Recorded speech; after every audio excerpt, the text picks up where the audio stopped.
पंकुताई हा शब्द वापरतो त्याचं कारण असं आहे, गोपीनाथराव त्यांना पंकू म्हणायचे आणि आमच्यापेक्षा लहान होत्या म्हणून पंकुताई म्हणणं म्हणजे वेगळं नाही. त्यांना मुंडे साहेब पंकू म्हणायचे, मी सुद्धा पंकुताई म्हणतोय बरं का.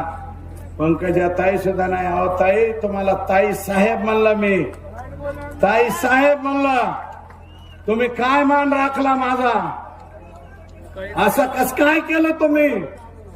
हे करायला नको होता तुम्ही, जे नको ते केलं.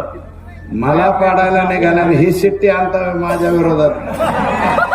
अरे हे एवढं मोठं बदगाड आहे पंकुताई, हे कवर हलणारच नाही.